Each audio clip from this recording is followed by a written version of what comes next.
دې آیت مبارک په دې ټوکړه کې اوس د یو بل سړي یا د ښځې ذکر کوي. هغې ته په عربۍ کې کلالہ ویلی کېږي. کلالہ هر هغه سړی یا ښځه چې د هغه نه اولاد وي او نه یې پلار وي، نه ترې اولاد پاتې شوی وي او چې په خپله مړ شي نو پلار یې هم د ده نه مخکې مړ شوی وي، پلار یې هم ژوندی نه وي. نو داسې قسمه نارینه یا داسې قسمه زنانه دې ته کلاله ویلی کېږي.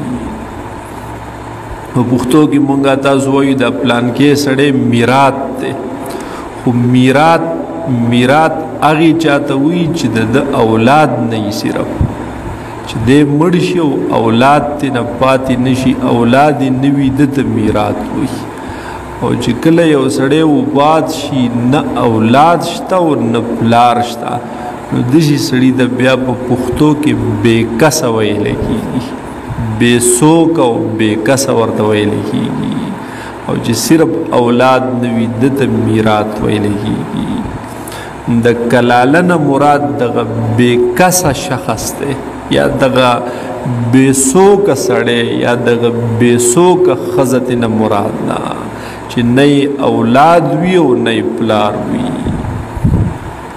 اوس داسې یو سړی وفات شو او د ده اولاد او پلار نشته. د رونو په باره کې مو ویلي وو رونه خویندې چې دا درې قسمه دي. یو حقیقي رونه او خویندې. حقیقي رونه خویندې هغه دې ته وایي چې پلار او مور دواړه دې ورسره شریک وي، یعنی د یو پلار موره پیدا خپل رور چې ورته وایي. دویم علاتی رونه ورته ویلی کېږي، لکه موږ چې ورته وایو میرنی رور. دا هغه رور وي چې میندې خو جدا وي خو پلار یې یو وي، لکه د یو سړي دوه یا درې ښځې دي او د هرې بیوي نه اولاد شته، نو دغه د مختلفو ښځو دا اولاد دا د یو بل علاتی رونه او خویندې دي. دریم قسم هغه رونه او خویندې چې پلار خو مور یوه وي خو پلاران یې جدا وي، دې ته اخیافي رونه او خویندې ویلی کېږي.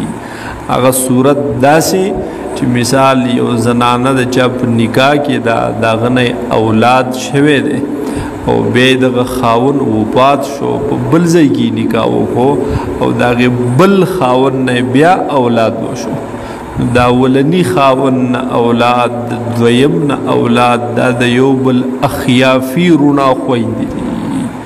یا یو زنانه ته یو خاوند طلاق ورکو او دی بیا په بل ځای کې نکاح وکړه، دا اول خاوند نه هم اولاد او د دویم نه هم اولاد شته، نو دا د یو بل اخیافي رونه او خویندې دي. اوس دې مسئلې له راشه. یو سړی وفات شو، نه اولاد شته، نه پلار شته، نه نیکه شته، په بره پسې د سزا او د اخیافي رونه او خویندې شته، یعنی هغه مور شریک رونه او خویندې شته. خپل رونه خویندې یا علاتی رونه خویندې، میرني رونه خویندې، د هغې مسله بیا وروستو را روانه ده چې هغې ته به څه میلاویږي.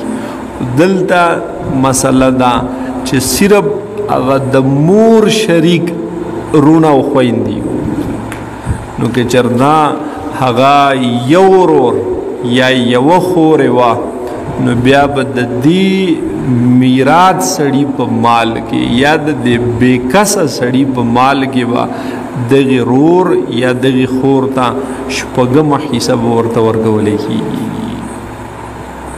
او که چېرته دا رونه او خویندې دی د یو نه سیوا دي، دوه یا د دوو نه زیات دي، نو بیا به دې ټولو ته په شریکه باندې درېیمه حصه د ټول مال ورکولی کېږي. یعنی مثلا ټول مال 3 لک روپۍ و د ده نه پاتې، نو 1 لاک دا به پکې د دې اخیافي رونو خویندو په شریک باندې وي. دا یو مسله ده صرف چې په دې کې ښځه او نر دواړه برابر دي، چې دواړه پکې یو شانتي دي. لکه یو سړی وفات شو، میرات و، یو د مور شریک خور او یو د مور شریک رور داتې نه پاتې شو، نو د هغې درېیمه حصه ده د دواړو په شریکه.